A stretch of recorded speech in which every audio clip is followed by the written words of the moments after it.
A bypasser visits a house that was the lair of a serial killer in the 19th century. Events unfold surrounding a diary that leads to the discovery of most unusual paranormal activity in this American horror story. I could hear the faintest sound of a sort of wail. The diary lay closed and silent on the table, inches away from my face.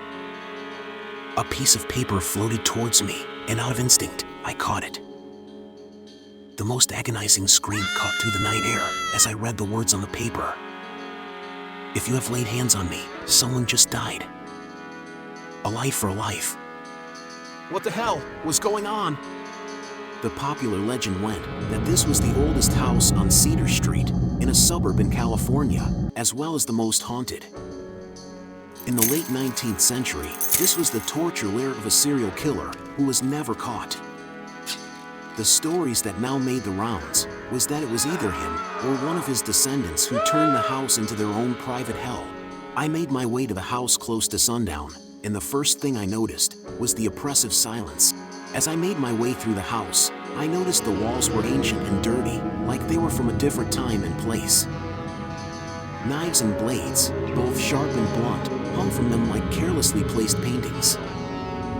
I tried to look for a switchboard, but all I found in the 3 rooms were candles, 3 of them, one for each room. In the second room, something caught my eye. It was a diary, but for some reason, it appeared to be glowing.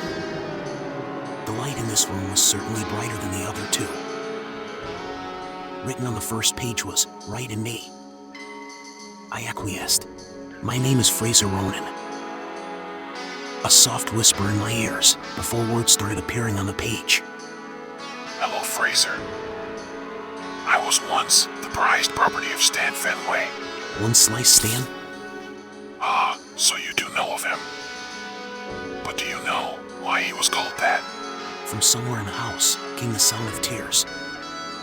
The diary seemed to shake all on its own. It is because he lived by a code.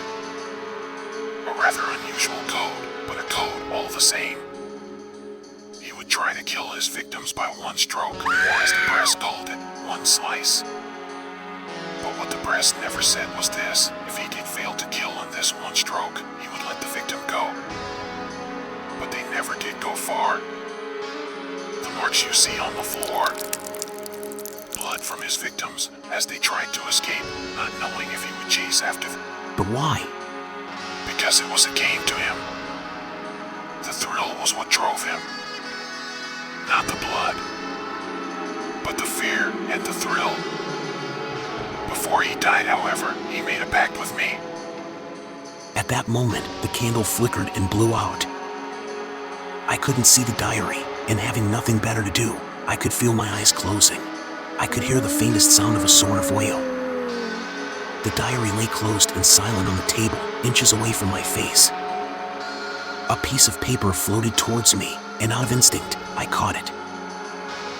The most agonizing scream caught through the night air as I read the words on the paper. If you have laid hands on me, someone just died. A life for a life. What the hell was going on? In panic, I ripped open the diary and wrote. What just happened? Who died? This was what I wanted to tell you.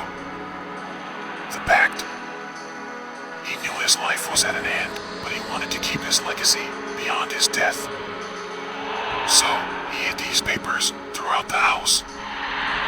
And every time someone touches them, someone else dies. The person touching the paper becomes a killer. A pawn in his game. But that's absurd. I tried to write when a sharp whisper cut through the air. Watch out. A knife, one of those hanging from the dirty walls, soared towards me and missed me barely by inches. A scream, this time born of rage, echoed through the room and the entire house. Knives flew at me from all directions, each time missing me by the smallest of margins. Now, it seemed the diary spoke directly to me. Are you not afraid? Be afraid. That is what he wants to see. That look of terror on your face. That is what he lives for. If you want to survive, you have to be afraid. I whispered back as the wails around my ears grew stronger. Are you him? Are you Sam? His soul? Is he really dead? I am a part of him. The part of him that knows right from wrong.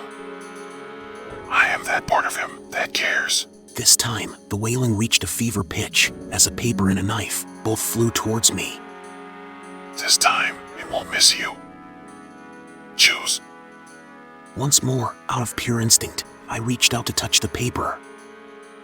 No sooner had I done so than another scream pierced my ears. The diary spoke again, this time in a somber tone.